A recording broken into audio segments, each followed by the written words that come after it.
Hello class 12। In this video हम start करने वाले हैं हमारे नेक्स्ट चैप्टर को, चैप्टर 4 केमिकल काइनेटिक्स। सो केमिकल काइनेटिक्स बेसिकली हम केमिस्ट्री में क्या पढ़ते हैं? हम केमिस्ट्री में कुछ केमिकल रिएक्शंस पढ़ते हैं और किस तरीके से वो केमिकल रिएक्शन कन्वर्ट जाती है। दैट मीन्स हम कुछ रिएक्टेंट्स को लेते हैं। फॉर एग्जाम्पल हमने यहाँ पर कुछ रिएक्टेंट्स लिए और ये reactants after the chemical reaction convert हो जाते हैं इनटू द प्रोडक्ट, राइट। मैंने सी लिखा हुआ है जस्ट एंड समझाने के लिए बस आपको कि केमिस्ट्री में हम ऐसे रिएक्शंस को पढ़ रहे हैं, यानी हम उन रिएक्शंस के बारे में ही पढ़ते हैं जिसमें रिएक्टेंट्स हैं वो कन्वर्ट हो गए प्रोडक्ट में। इसके प्रीवियस आप क्लास 11th में ये रिएक्शंस के रिगार्डिंग कुछ चीजें पढ़कर आए, जैसे थर्मोडायनेमिक्स, इलेक्ट्रोबियम, ये आप वहां पर पढ़कर आए हो कि जो इन केस ऑफ थर्मोडायनेमिक्स जो डेल्टा जी की वैल्यू है वो ऑलवेज 0 से क्या होती है, कम होती है, यानी नेगेटिव वैल्यू आपको मिलेगी जो कि टेम्परेचर और उसके प्रेशर के अकॉर्डिंग आपको ये वैल्यू मिलेगी और ये हमेशा नेगेटिव वैल्यू मिलती है। वहीं आपने इलेक्ट्रोबियम में पढ़ा हुआ है कि जो भी केमिकल रिएक्शन है वो कितनी एक्सटेंड हो सकती है, कितनी आप उस रिएक्शन को एक्सटेंड कर सकते हो कि जो भी प्रोडक्ट बनेगा वो कितना बनेगा, कैसे बनेगा, ये सारी चीजें हम इलेक्ट्रोबियम में पढ़ते हैं और कब जो इलेक्ट्रोबियम की स्टेट है वो आती है। लेकिन केमिकल रिएक्शन है तो केमिकल रिएक्शन पे स्पीड का भी तो कोई फर्क पड़ना चाहिए। ये स्पीड ऑफ केमिकल रिएक्शन, कोई रिएक्शन है वो बहुत जल्दी हो जाती है और कुछ रिएक्शंस होती है वो बहुत टाइम टेकिंग होती है, काफी टाइम बाद होता है, बहुत टाइम लगता है उसको रिएक्शन को होने में। सो ये जो प्रोसेस है जिसमें हम बेसिकली स्पीड को मेजर करते हैं। किसकी स्पीड को? Speed of a reaction. आप यहां क्या मेजर करोगे? Speed of reaction. जो भी रिएक्शन हम करवाएंगे या जो हम एग्जांपल देखते हैं, बहुत सारी रिएक्शन हम देखेंगे जो स्पीड पर डिपेंड करते हैं, रिएक्शन कितनी तेजी से हुई या कितने स्लो हुई, ये सारी चीजें स्पीड, जो उसकी स्पीड है उसको यहां पर बताता है। और इसी फिनोमिनन को हम केमिकल काइनेटिक्स के अंदर पढ़ते हैं। अगर हम केमिकल काइनेटिक्स की डेफिनेशन दें तो chemical kinetics is a branch of chemistry which deals to the rate of reaction। Chemical kinetics क्या होती है? केमिस्ट्री की एक ब्रांच है जिसमें बेसिकली जो रिएक्शन हो रही है वो उनकी स्पीड, उनका रेट आइडेंटिफाई किया जाता है कि वो कितने स्पीड या कितने रेट में रिएक्शन होती है, ठीक है। तो branch of chemistry that deals with the rate of the reaction. This is the basically introduction part जिसमें मैंने ये बताया कि केमिकल काइनेटिक्स क्या है। जो हमारा फर्स्ट टॉपिक है जो हम यहाँ पे स्टार्ट करने वाले, that is the rate of a chemical reaction. So first topic, rate of chemical reaction. कुछ ऐसी रिएक्शंस हमने देखी हैं जो बहुत स्पीड में हो जाती है, बहुत ही ज्यादा स्पीड में, हमें पता भी नहीं चलता है। हमने जैसे ही रिएक्टेंट्स को ऐड किया वैसे ही आपको प्रोडक्ट बनता हुआ दिख जाएगा। जैसे हम एक एग्जांपल यहाँ पे ले लेते हैं, AgNO3 silver nitride. Silver nitrate को हम यहाँ पर रिएक्ट करवा रहे हैं विथ सोडियम क्लोराइड, ठीक है। जब हम सिल्वर नाइट्रेट को ट्रीट करते हैं सोडियम क्लोराइड के साथ तो ये इमीडिएटली कन्वर्ट हो जाता है इन NaNO3 प्लस AgCl। और ये जो रिएक्शन अभी आप ये देख रही है वेरी फास्ट, बहुत ज्यादा फास्ट रिएक्शन है। ये इतनी ज्यादा फास्ट रिएक्शन है कि आप जैसे AgNO3 में NaCl डालेंगे वो तुरंत कन्वर्ट हो जाएगा इन NaNO3 and AgCl। और बहुत ज्यादा फास्ट रिएक्शन जाती है तो इसकी स्पीड को मेजर करना इतना इजी नहीं होता, इतनी इजीली हम इनकी स्पीड को मेजर नहीं कर पाते, क्योंकि जब तक हम वो प्रोसेस करेंगे जिसके थ्रू हम मेजर कर पाए तब तक ये रिएक्शन कंप्लीट हो चुकी होगी, बिकॉज ये बहुत फास्ट रिएक्शन है। ऑल्सो कुछ ऐसी रिएक्शन होती है जो बहुत स्लो होती है, जैसे rusting of iron. Rusting of iron in normal language में हम बोले जो जंग लग जाती है आयरन के ऊपर, आयरन की कोई मटेरियल हमारे पास या कुछ भी चीज है जो आयरन का बना हुआ है उसमें जंग लग जाती है, रस्टिंग हो जाती है उसकी, और ये जो प्रोसेस है ये बहुत स्लो प्रोसेस है, बहुत ही ज्यादा स्लो, वेरी स्लो। अब क्या है, अगर कोई बहुत स्लो प्रोसेस है हमारे पास और इसके थ्रू हम स्पीड निकालेंगे सो बहुत टाइम लगेगा। आज आप रिएक्शन को देखेंगे तो उसमें आपको कुछ भी फील नहीं होगा, कुछ भी यहाँ पर इंक्रीज नहीं हुआ, फिर नेक्स्ट फिर से देखिए, फिर से देखिए, ऐसे डेली डेली जब आप देखेंगे तो बहुत टाइम बाद आपको प्रॉपर एक रस्टिंग होते हुए दिखाई देगी। सो बहुत टाइम टेकिंग प्रोसेस है, बहुत स्लो प्रोसेस है, ये भी उतनी हेल्पफुल नहीं है फॉर द रेट। तो अब कैसी हम रिएक्शंस को देखें, बेसिकली जो मॉडरेट टाइप ऑफ रिएक्शंस है, जो आप जैसे ही उसमें रिएक्टेंट्स को ऐड करो, आफ्टर सम टाइम कुछ ही देर बाद वो क्या होती है, चेंज हो जाए। जो मॉडरेट टाइप ऑफ रिएक्शन होती है उन्हीं को हम यहाँ पर यूज करते हैं, और मॉडरेट स्पीड के साथ जो रिएक्शन हो रही हैं उनसे एक वे निकाला जाता है, एक रेट निकाल लिया जाता है, और उसके अकॉर्डिंग फास्ट और स्लो रेट ऑफ रिएक्शन को समझा जा सकता है। सो बेसिकली हम मॉडरेट स्पीड से जो रिएक्शन होगी उनमें हम फॉलो करेंगे, रेट लॉ पढ़ेंगे, अभी रेट किस तरह से आइडेंटिफाई करते हैं ये सब निकाल सकते हैं, और उसी के अकॉर्डिंग वेरी फास्ट या वेरी स्लो रिएक्शन को रिकॉग्नाइज किया जा सकता है। अब हम पढ़ते हैं कि हम किसी रिएक्शन का अगर रेट निकालना चाहे तो कैसे निकालेंगे। एक रिएक्शन ले लेते हैं normal, R stand for reactants, it will convert in product। तो प्रोडक्ट के हमने P लिख लिया है, R कोई रिएक्टेंट है वो प्रोडक्ट में कन्वर्ट होगा। इनिशियली जब रिएक्शन स्टार्ट हुई थी तो फॉर एन एग्जांपल रिएक्टेंट्स कितना था, 100%। आपने जिसको भी रिएक्ट करवाया, जिस भी के साथ आप रिएक्शन करवा रहे हो, वो आप स्टार्टिंग में कंप्लीट लेंगे, ठीक है। और एट दैट टाइम प्रोडक्ट था ही नहीं वहां, जब आप प्रोसेस स्टार्ट ही नहीं हुई है, अभी सिर्फ हमने रिएक्टेंट लिया है, अब केमिकल रिएक्शन होगी तब वो कन्वर्ट होगा। तो इनिशियली ये कंप्लीट है और ये यहाँ पर बिल्कुल भी नहीं है। आफ्टर सम टाइम ये क्या हो जाएगा, 0%, धीरे धीरे 0% द सेंस बहुत कम हो जाता है, कम होते एक पॉइंट पर ये खत्म। एंड वही प्रोडक्ट क्या था जो पहले बिल्कुल भी नहीं था, अब वो धीरे धीरे प्रोडक्ट फॉर्म होता जा रहा है, कुछ स्टेप धीरे धीरे आफ्टर सम टाइम वो क्या हो रहा है, फॉर्म हो रहा है। सो ये जो आपको डिफरेंस दिखाई दे रहा है, अगर हम T1 मान ले और ये से हम T2 मान लेते हैं, ठीक है। ये क्या है, टाइम, इनिशियल जब हमने केमिकल रिएक्शन स्टार्ट की थी, एट दैट टाइम जो कंसेंट्रेशन है, एट दैट टाइम जो टाइम है वो क्या था, T1। और जब हमने रिएक्शन कंप्लीट कर दी, that means reactants completely convert हो गया प्रोडक्ट में, तो उस टाइम पे जो टाइम है वो क्या है, T2। तो यहाँ पर आपने दो चीजें देखी, पहला तो जो रिएक्टेंट्स हैं उनका जो कंसंट्रेशन है वो धीरे धीरे कम होता है। आप इस तरीके से भी कर सकते हो, मैंने डायरेक्ट लिख दिया, आप इस तरीके से भी कर सकते हो कि पहले क्या हुआ, ये 80 हो गया, ठीक है, 80% कम हुआ तो यहाँ पर 20% प्रोडक्ट बन गया। आफ्टर दैट ये 60 हुआ तो यहाँ पे 40% बन गया, 50-50 भी हो सकता है बीच में। तो इस तरीके से क्या हो रहा है कि धीरे धीरे वो कम होता जा रहा है। और ये जो कम हो रहा है, किस में कमी आ रही है, हमारे रिएक्टेंट्स में। तो जो रिएक्टेंट्स का रेट है या रिएक्टेंट का जो कंसंट्रेशन है वो धीरे धीरे कम होता जा रहा है। एंड अगर हम प्रोडक्ट की बात करें तो प्रोडक्ट का कंसंट्रेशन तो बढ़ रहा है। जब आप ऊपर से नीचे आओगे तो यहाँ पर क्या हो रहा है, प्रोडक्ट का कंसंट्रेशन इंक्रीज हो रहा है, कंसंट्रेशन क्या हो रहा है, इंक्रीज हो रहा है। यहाँ पे कंसंट्रेशन क्या था, डिक्रीज हो रहा था। क्यों, बिकॉज ये फॉर्म हो रहे हैं, वो धीरे धीरे जीरो से धीरे धीरे फॉर्म होते जा रहे हैं, 100% पे कंप्लीटली बन जाएगा।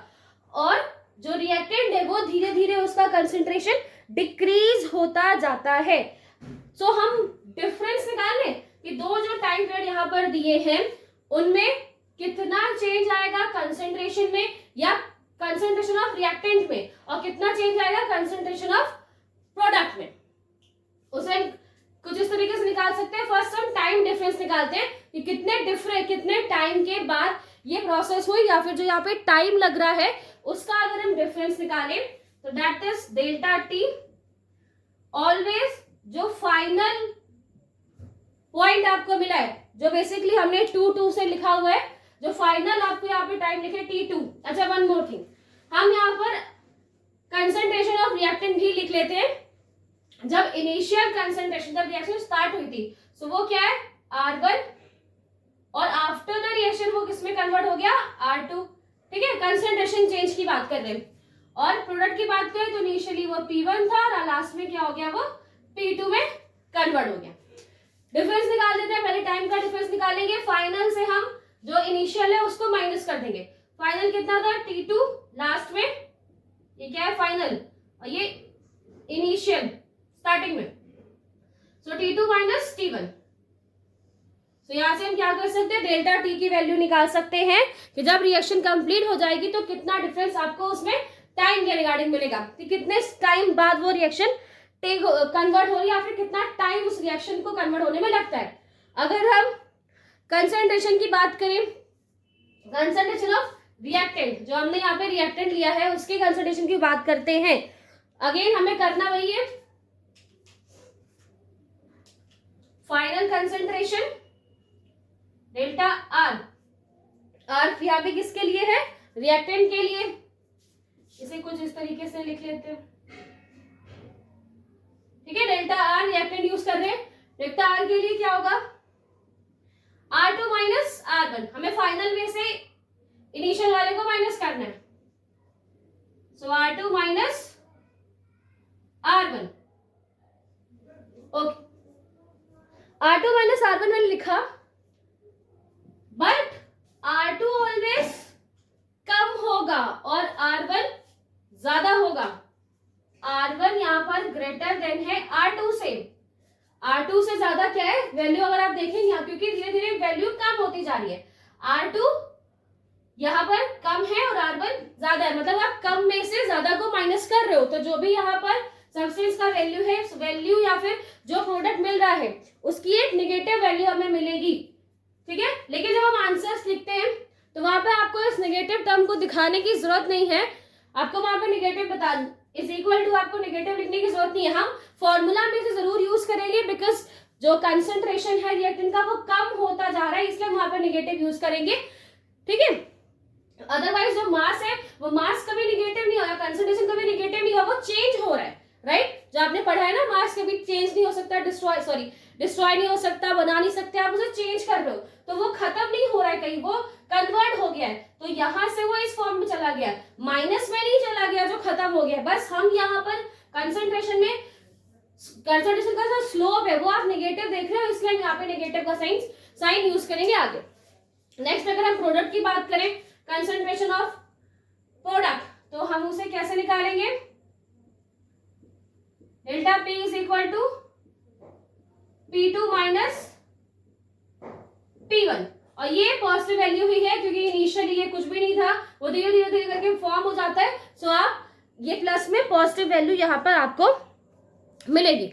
सो ये क्या है टर्म्स हैं जिसको हमें यूज करना है, delta T, delta R, delta that means concentration of reactant, concentration of product and that is the time. So next rate of reactant, R for reactant, reactant का हम रेट निकालना चाह रहे हैं कि अगर हम रेट निकालें कि कितनी स्पीड से या किस रेट से ये कन्वर्ट हो रहा है, तो वो आप कैसे निकालोगे। अभी मैंने आपको बताया था कि जो कंसंट्रेशन ऑफ रिएक्टेंट है वो धीरे धीरे क्या हो रहा है, डिक्रीज हो रहा है ना, तो जो डिक्रीज इन कंसंट्रेशन है वो हम यहाँ पर लिख लेते हैं। तो पहले हम क्या लिखेंगे, decrease in concentration, so decrease in concentration of R, जो रिएक्टेंट का कंसंट्रेशन कम होता जा रहा है अपॉन टाइम, जो टाइम वहां पे यूज हुआ या फिर टाइम लिया गया, टाइम टेकन, उसे यहाँ पर लिखेंगे। आपको प्रीवियस मैंने भी बताया था कि जो डिक्रीज हो रहा है वो क्या है, यहाँ पर हमने लिखा है डेल्टा R। एक्चुअली जो ब्रैकेट है 10 फॉर द एक्टिव मास हम दिखा रहे हैं, कंसंट्रेशन की बात कर रहे हैं, एक्टिव मास वहां पर दिखाई दे रहे थे, जो मोलर कंसंट्रेशन है उसको दिखा रहे हैं, इसलिए एक्टिव मास को यहाँ पर यूज करते हैं अपॉन डेल्टा T।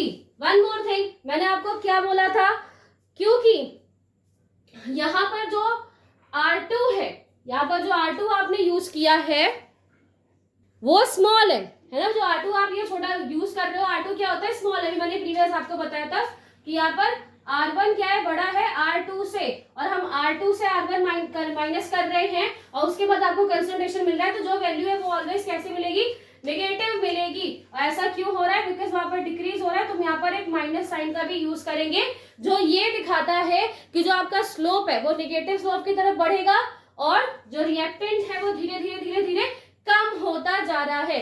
इस माइनस को, ये माइनस को जब आप न्यूमेरिकल सॉल्व करते हो तो न्यूमेरिकल्स में जब आप लास्ट आंसर लिखोगे तो वहां शो करने की जरूरत नहीं, अदरवाइज आपको हर जगह इस माइनस को शो करना है, जो कि ये दिखा रहा है कि जो स्लोप है, जो आप ग्राफ अभी हम रिप्रेजेंट करेंगे तो वो स्लोप है वो नेगेटिव जा रहा है और जो रिएक्टेंट है वो कम होता जा रहा है। अगर हम रेट ऑफ पी की बात करें, ठीक है, आगे हमने लिखा है rate of appearance of product, यानी पी लिखा हुआ है। अपीयरेंस दैट मींस पहले वो था नहीं, धीरे धीरे दिख रहा है, तो वो आप समझ सकते हो। और आर के आगे लिखा हुआ है डिसअपीयरेंस, मतलब वो धीरे धीरे धीरे गायब हो रहा है। गायब इन द सेंस चेंज हो रहा है, तो वो उन्होंने लिखा है, so no problem with this. अब हम इसे कैसे निकाल सकते हैं? रेट ऑफ पी, प्रोडक्ट का हमें रेट निकालना है। तो जैसे आपने देखा था कि प्रोडक्ट पहले 0 था, फिर वो धीरे धीरे धीरे इंक्रीज हो रहा था, तो हम इसे किस तरीके से निकाल सकते हैं? इंक्रीज इन कंसेंट्रेशन, जितना कंसेंट्रेशन इंक्रीज हो रहा है किसका? Of product upon time. So increase यहां पर लिखा हुआ है वो कितना है? Delta P, delta P upon delta T. अब आपको माइनस का साइन यहाँ पे यूज नहीं करने की जरूरत है, बिकॉज वो इंक्रीज हो रहा है एंड एक फाइनल वैल्यू से आप इनिशियल वैल्यू को जब माइनस करोगे तो you always get the positive value, तो आपको वहां पे यूज करने की जरूरत नहीं है। तो बाय दिस हम जो रिएक्टेंट है उसका रेट निकाल सकते हैं और ऑल्सो जो प्रोडक्ट है उसका हम यहाँ पर रेट निकाल सकते हैं। अब एक ग्राफिकल प्रेजेंटेशन करके देखते हैं कि किस तरीके से हमें ग्राफ के थ्रू इन्हें समझ सकते हैं। सो हम पहले ग्राफ प्लॉट करते हैं between the concentration of R that is reactant का कंसेंट्रेशन पर टाइम किस हिसाब से वहां पर चेंज हो रहा है उसका एक ग्राफिकल रिप्रेजेंटेशन करते हैं। इन स्टार्टिंग क्या होता है? स्टार्टिंग में रिएक्टेंट बहुत ज्यादा है ना, उसका कंसेंट्रेशन ज्यादा है। फिर जैसे जैसे जैसे रिएक्शन होती रहती इसका कंसेंट्रेशन कम होता है और एक ऐसा पॉइंट आएगा कि रिएक्शन जो हमारे जो टाइम है एक्सेस है आपकी एक्सेस उसके इक्विवेलेंट हो जाएगा, और जब ये इसके इक्विवेलेंट चलता रहेगा दैट मींस इक्विलिब्रियम की स्टेज आ गई है। अब इसके बाद इसका जो पॉइंट है उसमें कोई चेंज नहीं हो रहा है, बिकॉज जो आपको स्लोप दिखाई दे रहा है वो स्लोप एक पर्टिकुलर टाइम के बाद जब वो कंप्लीटली जो रिएक्टेंट है वो कंप्लीटली कन्वर्ट हो गया प्रोडक्ट में, एट दैट टाइम जो टाइम है वो यहाँ पर इसके इक्वल चला गया, दैट मींस इक्विलिब्रियम की स्टेज यहाँ पर आ गई। तो अब यहाँ जो आप स्लोप देख रहे हैं, अब इस स्लोप में आपको रिएक्टेंट कम होता हुआ दिखाई दे रहा है, रिएक्टेंस डिक्रीज होते हुए दिखाई दे रहा है। और अगर हम वैल्यू निकालें कि कितना डिक्रीज हुआ है या टाइम में कितना डिफरेंस आया ये हम निकालना चाहे, तो फर्स्ट हम वैल्यू निकालते हैं, कोई भी वैल्यू हम यहाँ पे निकाल रहे हैं, पहले हम निकालते हैं T1, मतलब एट द टाइम T1 जो ये रिएक्शन है, जो रिएक्टेंट है उसका कंसंट्रेशन कितना था। तो यहाँ पर हम लिख रहे हैं अबाउट द T1, यहाँ पर एक टाइम है, हम इसे T1 ले रहे हैं, और इस टाइम पर कंसंट्रेशन, तो अगर आप इस टाइम पे कंसंट्रेशन देखेंगे तो आपको यहां पर एक वैल्यू दिखाई देगी। इस वैल्यू को हम क्या नाम दे रहे हैं? R1। ये क्या है? R1। सो T1 टाइम पर आपको R1 वैल्यू मिली, मतलब R1 जो कंसंट्रेशन है उसका R1 है। अब थोड़ा टाइम बाद हम देख लेते हैं T2, after some time T2। अब T2 पे आप देखो कंसंट्रेशन कहां पर होगा?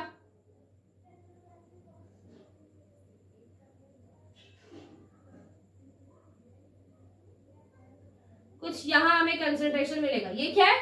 R2। तो ये जो आपको दो लाइंस यहां पर दिखाई गई है जिसके थ्रू ये बताया जा रहा है कि जो T1 कंसंट्रेशन T टाइम लिया हमने, T1 इनिशियल जब टाइम लिया है तो ये हमें R1 यहाँ पे मिलता है। जब हम T2 और आगे तरफ चले गए और टाइम बाद हमने इसका कंसंट्रेशन देखा तो हमें क्या मिली? वैल्यू R2 मिलती है। यहां पर T1 बड़ा होगा ना, बिकॉज आप यहाँ पे क्या कर रहे हो? धीरे धीरे टाइम इंक्रीज कर रहे हो। अभी मान लो 20 सेकेंड, 30 सेकेंड, 40 सेकेंड, 50 सेकेंड, आप क्या टाइम इंक्रीज करते जा रहे हो। इसीलिए इन दिस सिचुएशन T2 बड़ा है T1 से, ठीक है। लेकिन अगर हम R1 R2 की बात करें, जो मैंने पहले भी आपको बताया कि R1 R2 की आप बात करोगे तो यहाँ पर कौन बड़ा है, यहाँ पर R1 बड़ा है, बिकॉज आप कंसेंट्रेशन देख पा रहे हैं R1 की वैल्यू ज्यादा होगी, R1 is greater than the R2, और R2 वैल्यू जो बाद में आपको फाइनल वैल्यू मिली है, ये इनिशियल वैल्यू, ये फाइनल वैल्यू, जो फाइनल वैल्यू वो कम मिली है, ठीक है। ये बात है आपको पता चल गई बाय दिस ग्राफ, यही चीज हम आपको बता रहे थे। और अगर हम यहाँ पर रेट निकालें, आप रेट निकालो, स्मॉल आर से भी इसे डिनोट कर सकते हैं, रेट निकाल रहे हैं, एक एवरेज रेट अगर हम निकालें, ठीक है, तो एक एवरेज रेट हम यहाँ पर निकाल रहे हैं, एवरेज रेट निकालेंगे। सो डिफरेंस, किसका difference, difference between the reactants, difference between the concentration of reactants, जो कि आपको यहाँ पर दिखाई दे रहा है, ये क्या है, delta R. So delta R upon जो टाइम है, ये जो आपको टाइम दिखाई दे रहा है, और इस टाइम के बीच का जो डिफरेंस है दैट इज डेल्टा टी, ठीक है, delta R upon delta T. But again ये चीज आप बिल्कुल भी नहीं भूलेंगे, बिकॉज यहाँ पर जो वैल्यू है वो आपको इनिशियल वैल्यू कम मिल रही है, दैट्स वाई यहाँ पर एक माइनस का भी हम यूज करेंगे। डेल्टा आर डेल्टा टी क्या है, हम इसके पहले डिस्कस कर चुके हैं, ठीक है। यहाँ पर मैं एक और बात आपको बता देना चाहती हूँ, बिकॉज वैसे तो ये इसके नेक्स्ट बात का छोटा सा टॉपिक है, बट हमने यहाँ पर प्रॉपर ग्राफ बनाया है, तो मैं यहीं पे बता देती हूँ। देखो, ये तो हमने क्या किया, एक प्रॉपर टाइम लिया और एक प्रॉपर टाइम पे हम वैल्यूज को निकाल रहे हैं। अगर आप क्या करो, वहां पर जो दो टाइम आप ले रहे हो, टाइम T21 या T1 ले रहे हैं, वो एक जो उनके बीच का जो टाइम डिस्टेंस है वो बहुत कम हो, जस्ट 1 सेकेंड का या 2 सेकेंड 3 सेकेंड, मतलब बहुत जल्दी ले रहे हो आप। आपने वैल्यू एक बार यहाँ पर काउंट की, यहाँ पर टी टेम्परेचर पे कितना उसमें का कंसंट्रेशन है, उसी के थोड़ी देर बाद आप यहाँ पे टेम्परेचर काउंट करो और फिर देखो उसका कितना कंसंट्रेशन है। सो एक पर्टिकुलर टाइम या एक पर्टिकुलर मूवमेंट के लिए बस बहुत जरा सा डिफरेंस आपको यहाँ पर दिखाई दे रहा है, थोड़ा सा ही, मे बी सिर्फ टेम्परेचर में या टाइम में टाइम में 2 या 3 सेकंड या 4 सेकंड 5 सेकंड का डिफरेंस आया होगा। तो एक पर्टिकुलर मूवमेंट में जब आप डिफरेंस निकालते हो या पर्टिकुलर मूवमेंट में आप एवरेज रेट निकालोगे, तो उसे वहां पे रिप्रेजेंट किया जाता है by average is equal to D R upon D T, D R upon D T, minus में ये भी होगा, ठीक है। तो यहाँ पर जो minus D R upon D T, ये क्या होता है, जब आप पर्टिकुलर एक पॉइंट के लिए, एक पर्टिकुलर मूवमेंट के लिए जिसमें ज्यादा डिफरेंस आपको नहीं मिल रहा है, उसके लिए जब हम वैल्यूज निकालते हैं, सो उसे हम डेल्टा, उसकी में जो एवरेज रेट निकाल रहे that is D R upon D T, इसे हम इंस्टेंटेनियस रेट भी बोलते हैं, इंस्टेंटेनियस रेट, बिकॉज हम एक इंस्टेंट एक पर्टिकुलर मूवमेंट के लिए यहाँ पे निकाल रहे हैं वैल्यू, इसीलिए इंस्टेंटेनियस रेट इसे बोला जाता है। सो ये हमने देखा graph representation of concentration of reactant, हमने यहाँ पे किसके बारे में देखा, अबाउट द रिएक्टेंट। अब हम एक ग्राफ प्लॉट करेंगे between the product and time. So graphical representation of concentration of P यानी प्रोडक्ट विथ टाइम, टाइम के साथ आप इसका ग्राफिकल रिप्रेजेंटेशन करें। इनिशियली प्रोडक्ट कैसा था, इनिशियली जो उसकी आपने प्रोडक्ट का कंसंट्रेशन था वो क्या था, 0 था, बिकॉज इनिशियल तो वो कुछ था ही नहीं, वो अभी बनना स्टार्ट होगा। तो इनिशियली जो इसका कंसंट्रेशन है वो कहां पर है, यहाँ। अब धीरे धीरे धीरे धीरे जैसे जैसे रिएक्शन प्रोसीड होती जा रही है, इसका कंसंट्रेशन बढ़ता जा रहा है, कंसंट्रेशन बढ़ता जाएगा और एक पर्टिकुलर टाइम पे आने के बाद अब इसके बाद ये कंसंट्रेशन नहीं बढ़ेगा, बिकॉज मॉलिक्यूल भी कुछ फिक्स होते हैं ना, जितने मॉलिक्यूल्स और जितने हैं रिएक्टेंट्स के मॉलिक्यूल्स, इतना तो वो चेंज होगा ना, उससे ज्यादा तो चेंज नहीं होगा। तो जब तक ये प्रॉपर चेंज होता जा रहा है, तो आपको एक इंक्रीज कर्व दिखाई देगा, ग्राफ दिखाई दे रहा है, और जब वो प्रॉपर कन्वर्ट हो गया तो एक लीनियर लाइन आपको उस टाइम के रिगार्डिंग दिखाई दे रही है। ये क्या हो रहा है, इंक्रीज हो रहा है। अमाउंट पहले कितना था, 0, बिल्कुल भी नहीं था, फिर धीरे धीरे धीरे धीरे धीरे बढ़ता जा रहा है, पर्टिकुलर टाइम तक बढ़ेगा एंड देन इक्विलिब्रियम की स्टेज में चला जाएगा। अब अगर हम यहाँ पर टाइम निकालें कि T1 और T2 टाइम पर जो कंसेंट्रेशन है प्रोडक्ट का वो कितना है और उसकी वैल्यूज हम कैसे निकाल सकते हैं। तो फर्स्ट हम यहाँ पर ले रहे हैं टाइम T1, ठीक है, यहाँ पर एक हम टाइम ले रहे हैं T1 और इस T1 पर कंसंट्रेशन पता करते हैं। T1 पर प्रोडक्ट की कंसंट्रेशन को पता करते हैं।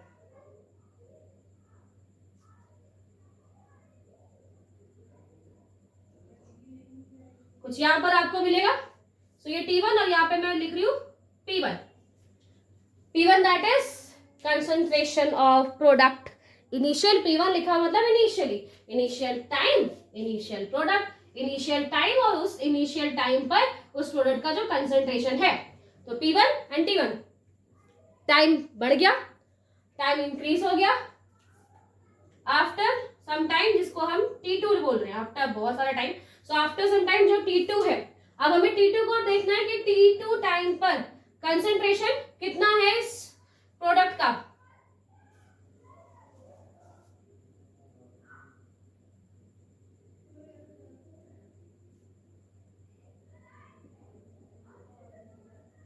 तो यहां पर हमें एक वैल्यू मिली है जिसे हम क्या बोल रहे हैं P2। तो ये आपको क्या दिखाई दे रहा है, डिफरेंस समझ में आ रहा है? बहुत ज्यादा डिफरेंस आपको यहाँ पर शो हो रहा है कि पहले तो T1 पर जो कंसंट्रेशन है वो हमें यहाँ मिला है, इनिशियल कंसंट्रेशन ऑफ प्रोडक्ट, और जब T2 या फिर आफ्टर सम टाइम जो उसका कंसंट्रेशन हमें यहाँ मिल रहा है द फाइनल वो ज्यादा है।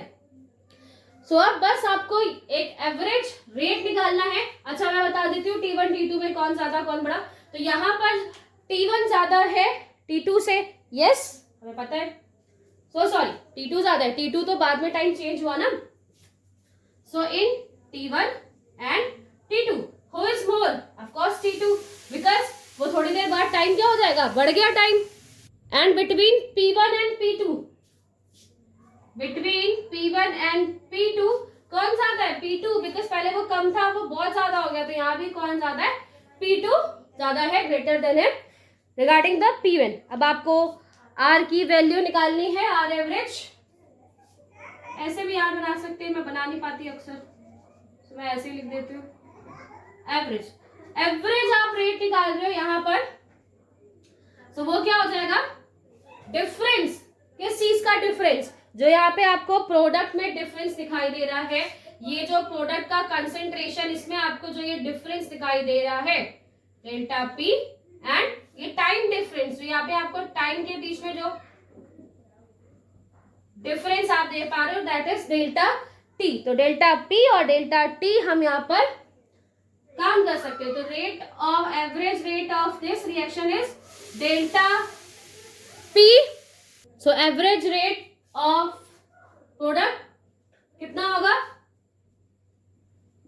Delta P upon delta T।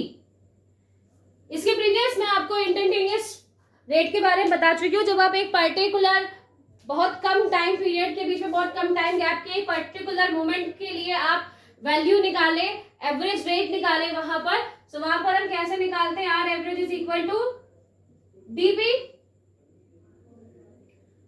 Upon DT. ये डीपी व्हाट्सएप वाला डीपी नहीं है, कंसेंट्रेशन में जो चेंज हो रहा है उसके रिगार्डिंग यहाँ पे बताया गया। सो फ्रॉम हेयर हमने पढ़ा कि किस तरीके से कंसंट्रेशन डिक्रीज होता है रिएक्टेंट का और इंक्रीज होता है प्रोडक्ट का, उसके अकॉर्डिंग एक एवरेज रेट हम किस तरीके से निकाल सकते हैं the graphical representation. Next unit check कर लेते हैं।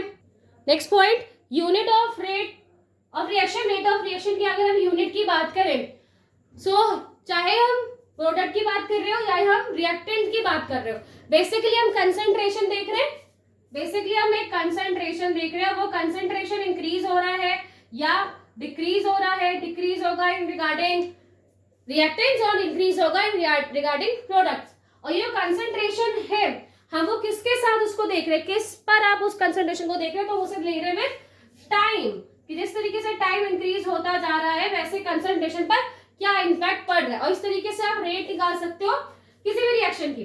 कंसंट्रेशन की यूनिट, जो कंसंट्रेशन है इसकी यहाँ पे यूनिट है mole per litre, unit of concentration is mole per litre and time is second. तो यहां पर हम ये कह सकते हैं कि जो रेट ऑफ रिएक्शन की यूनिट होती है that is mole per litre पर second, that is the unit of rate of reaction.